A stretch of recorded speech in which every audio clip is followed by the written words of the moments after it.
People of Earth, we have come to upgrade your cosmic consciousness. DNA activation ready. In 3, 2, 1.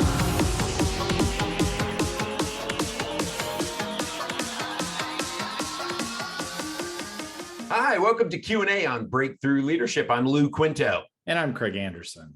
Craig, today our guest is going to be Ben Papa. And Ben is the owner of Enneagram Solutions out of Nashville, Tennessee. We did an episode on assessments a long time ago, but I thought it would be good to bring Ben on to talk to us about an assessment that I had not heard much of until recently, and that is the Enneagram assessment. And so I think you said you've taken it, correct? I've taken it. I don't use it in my practice. I use the Core Values Index, but they're measuring similar things. But yeah, I've taken the Enneagram. Okay.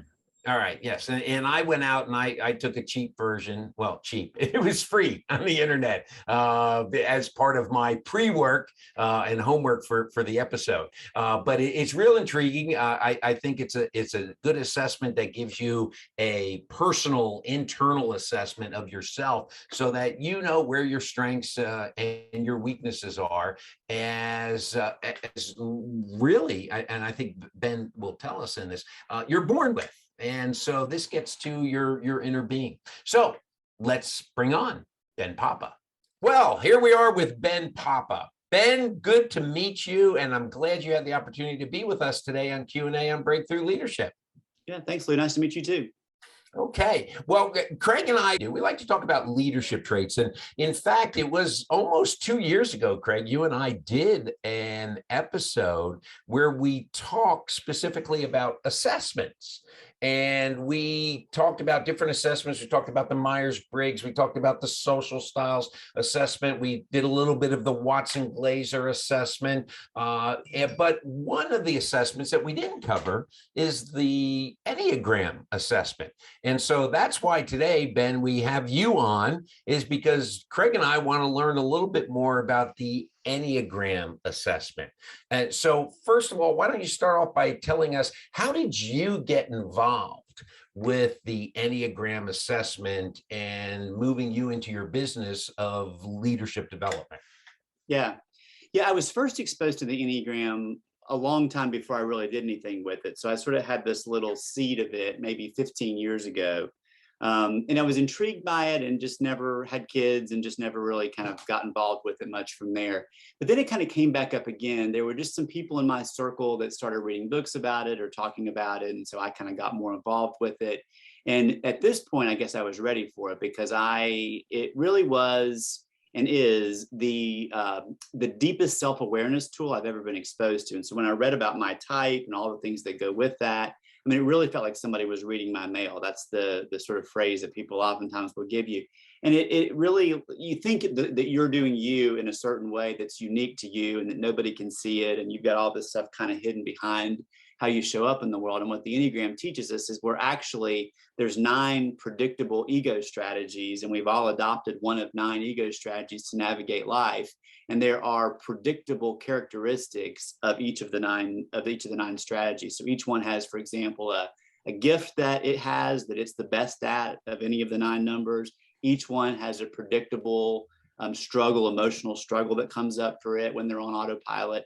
So anyway, I got really intrigued by it and was sort of in the midpoint of my professional career anyway at that time, and didn't love a lot of things about the work. I practiced law for 18 years, and there were things about that work that I appreciated. I don't fully regret having done that for 18 years, but I got clear that wasn't what I wanted to do for the next 18 to 20 years.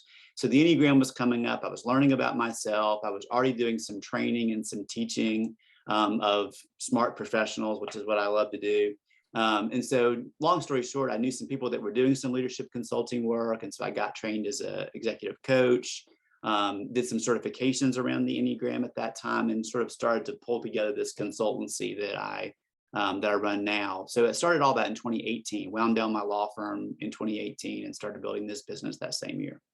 Okay, fantastic. So when it comes to the Enneagram, why don't we take our listeners and viewers from the very beginning? Where is its origins? Yeah.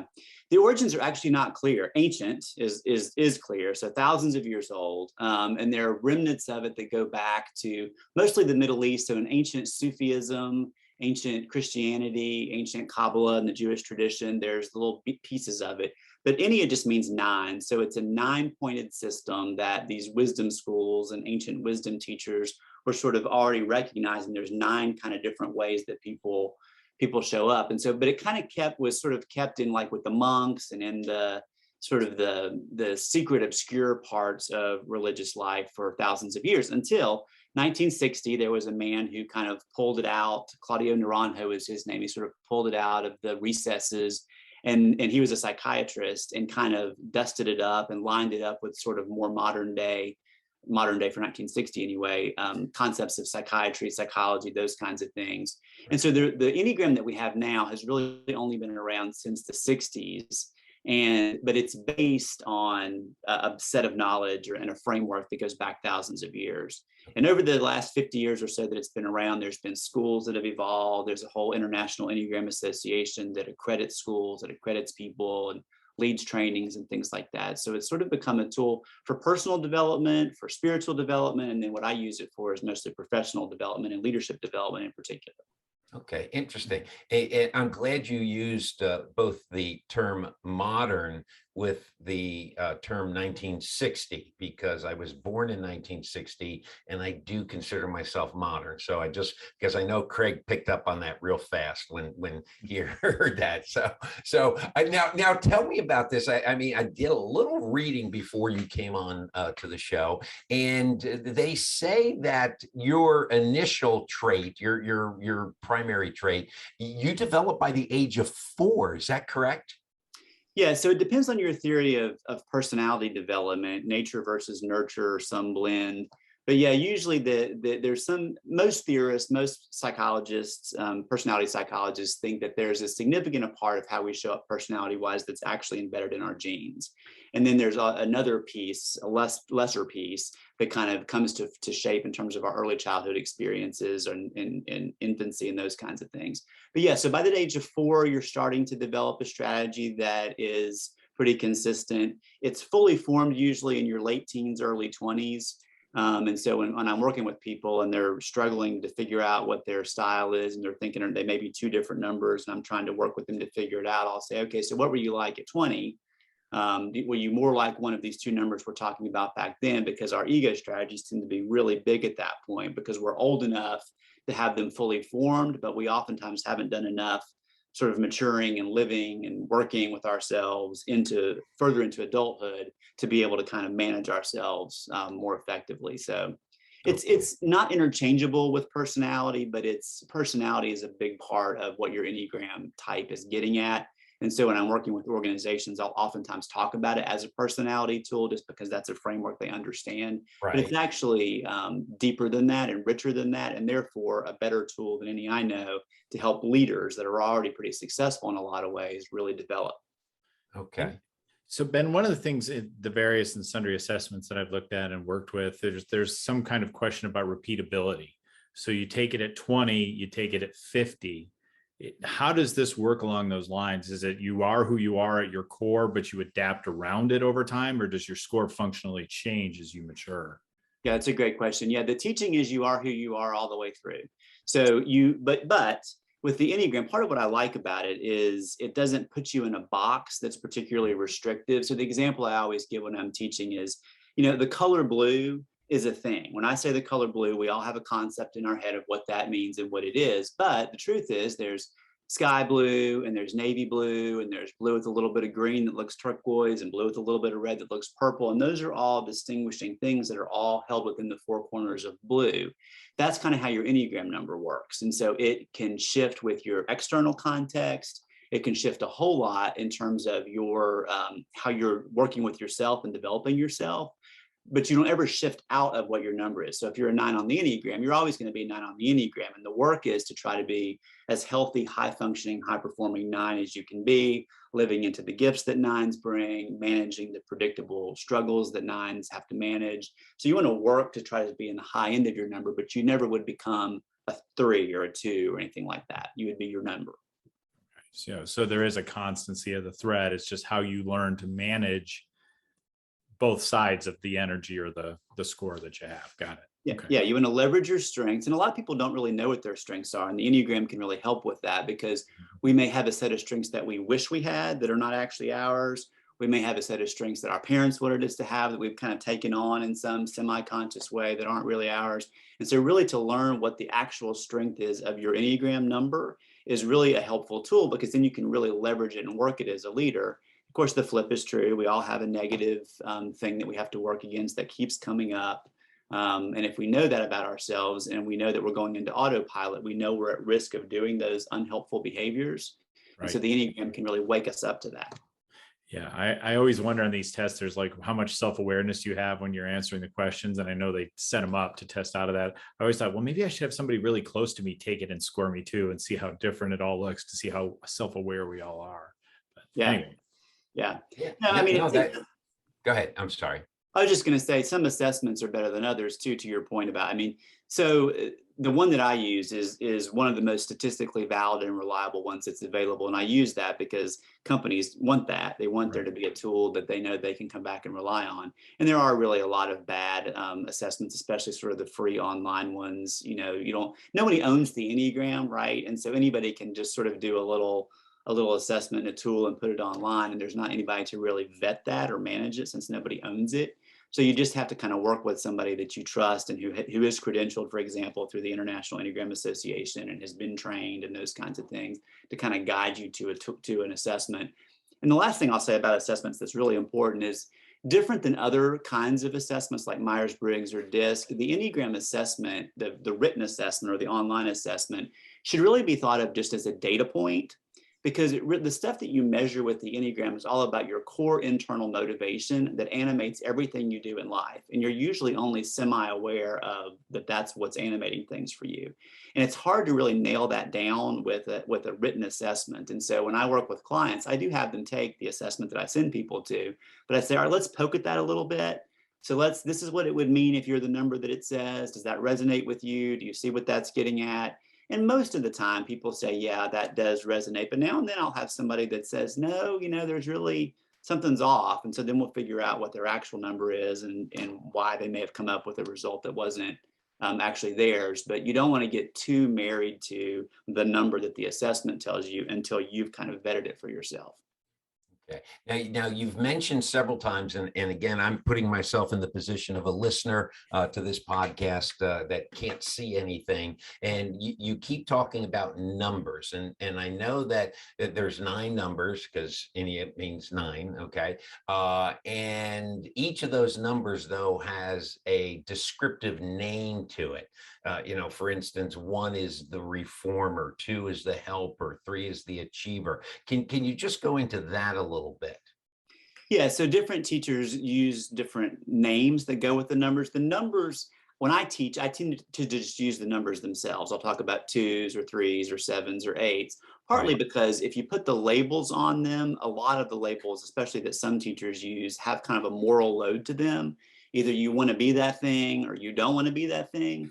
And so people get distracted by that. Whereas I really want people to think of these strategies as fundamentally neutral and not something that we sign up for. Nobody signs up for their Enneagram number and nobody can change it. And so I try to avoid, like, for example, some systems call 9s peacemakers or peacekeepers. Well, I mean, who doesn't want to be a peacemaker or a peacekeeper? I mean, that's something that you kind of want to be. And so the word I use for 9s is harmonizer, which there's good in being a 9 and it's harmonizing, but there's also some checking out, some fogginess, some inability to stay focused, some inability to kind of stay in your experience that also goes with 9ness that isn't fully captured by peacemaker.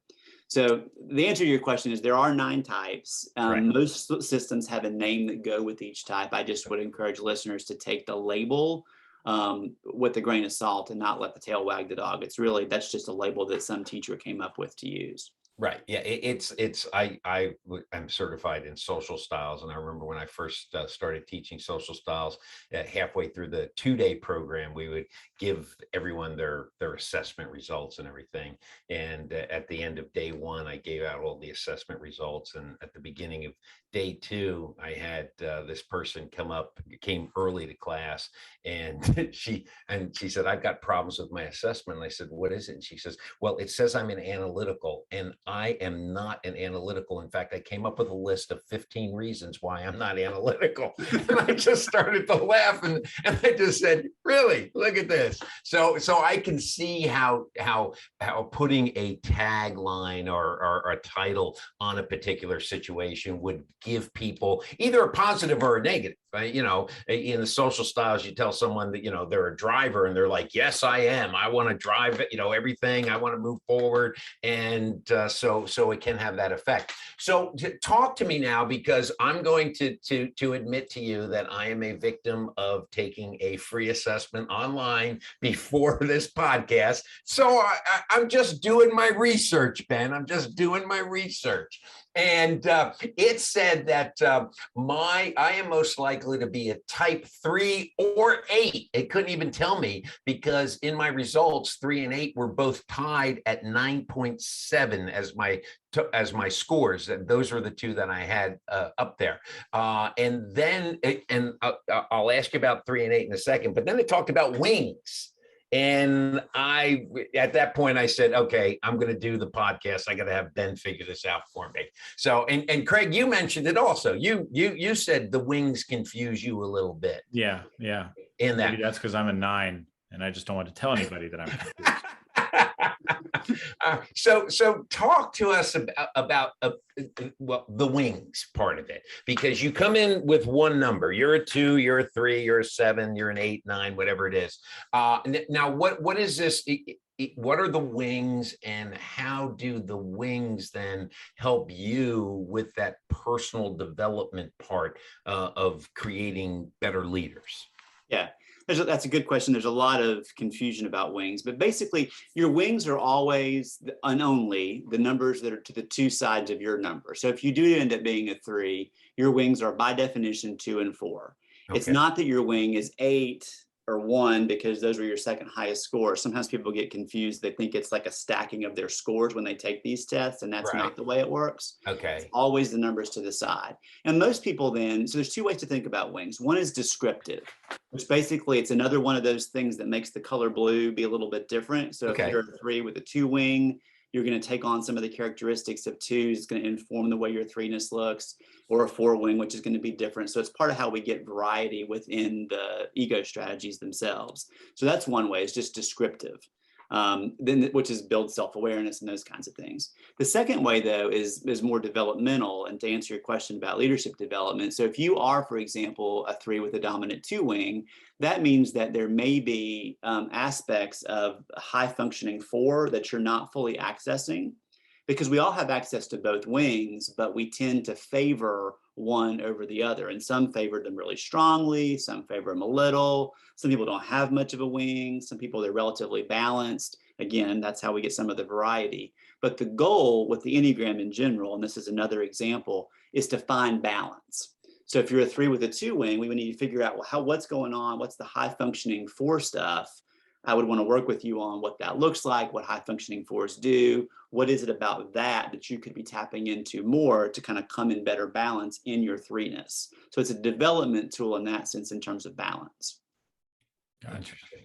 Okay. So when we're looking at these numbers, Ben, does it mean that leaders are better suited to certain numbers?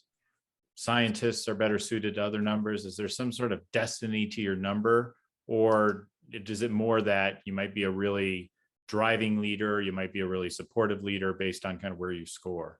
Yeah, these are good questions. You guys should like run a podcast or something. We can ask really compelling questions to people. Yeah, we've talked about it. Yeah, it'd be on your list. Yeah, it's on the list.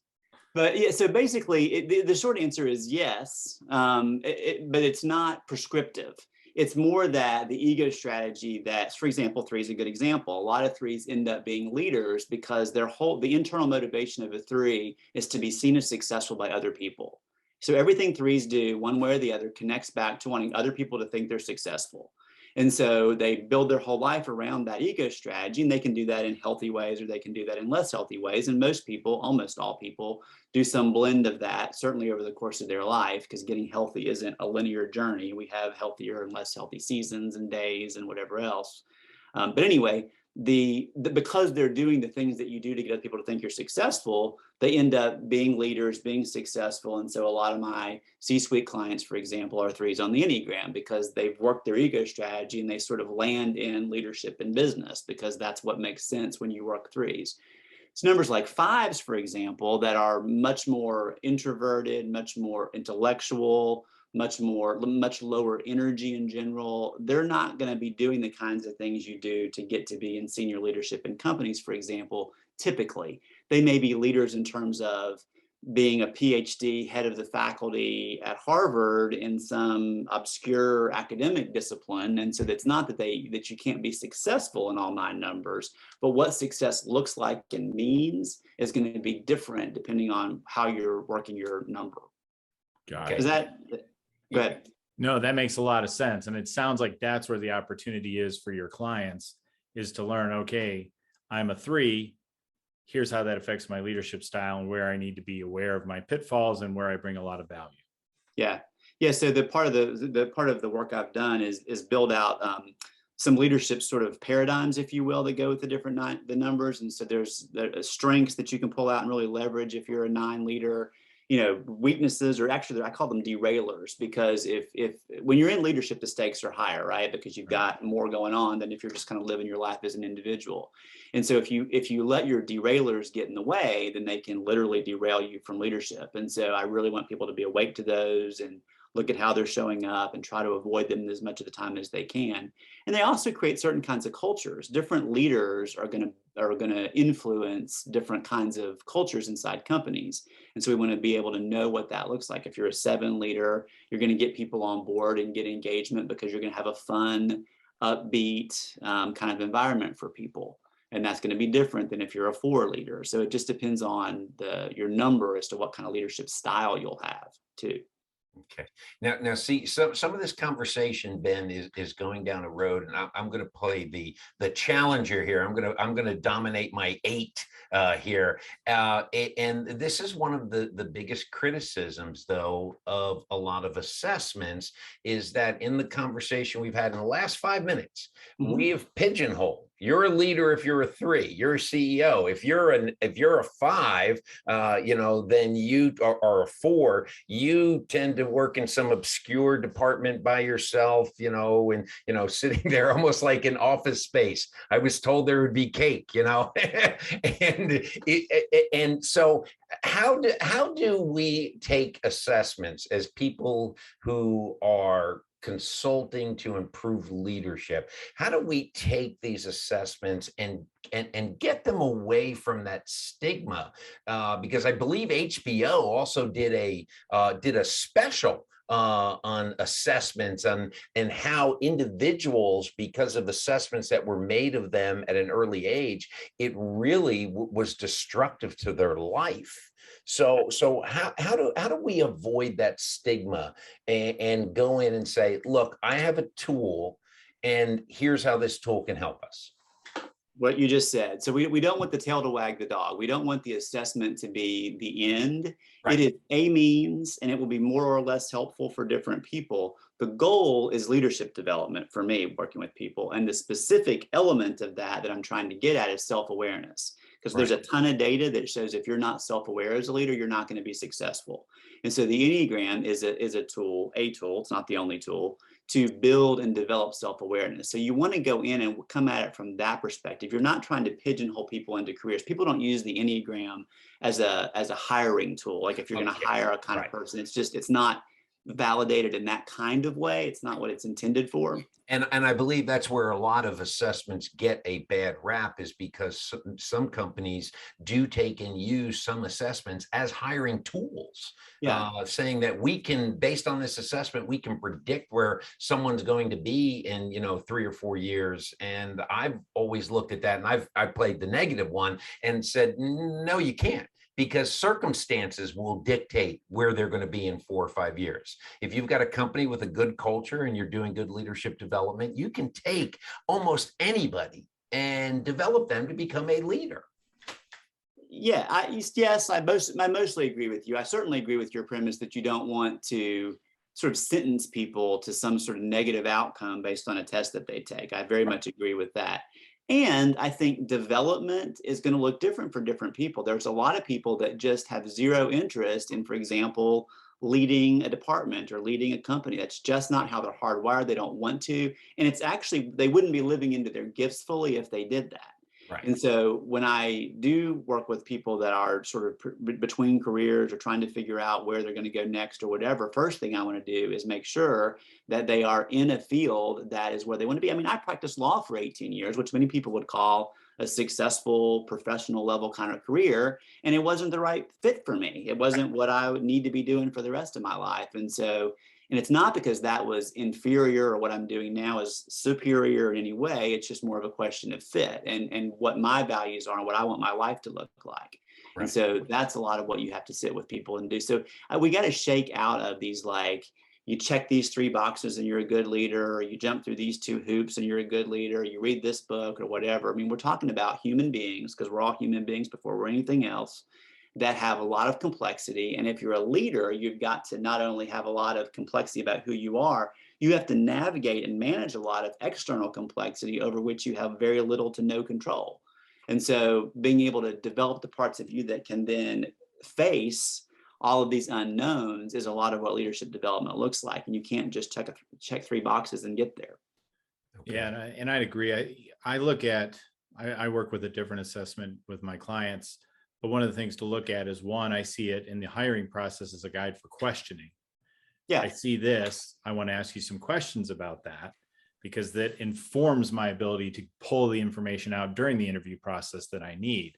I think the other thing I said is, I'm sure anybody on the Enneagram scale can be a leader, but I would also imagine it's a lot harder for some of those scores than it is for others, and managing all the complexities of leadership. And they may do it and find 5 years into it, I have never been more miserable in my life. I lose sleep all the time. I'm tired all the time. So I think we find that these tools help us to understand, it's not to say you can't do it, but how hard is it going to be for you to do? And are you ready to take that kind of leap? And that's not just leadership, right? It could be any role, sales role, or whatever it is.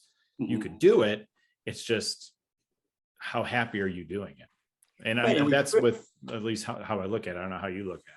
Well, it's interesting because I think we privilege what we think success looks like. So, Lou, can I pick on you for a second?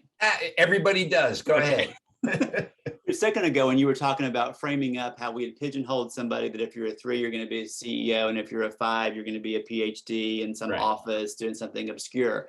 Part of what I would wonder about, or part of what I would challenge with you, is it may look like success to you as a 3 to be in the CEO role, and it may look like it's inferior, but for that 5, they may much prefer to be a PhD level doing some obscure thing, and they'll pigeonhole them there till the cows come home. That's where they'd much rather be than being a CEO of a company. And so success to them, or happiness or fulfillment, is going to be very different. But as a 3, if you're a 3, you're going to immediately think that being a CEO is putting somebody in a good box, and putting somebody in a quiet corner of a university library is in a bad box. And that may not be looking for cake. Exactly. That's cake. Right. I was promised there'd be cake.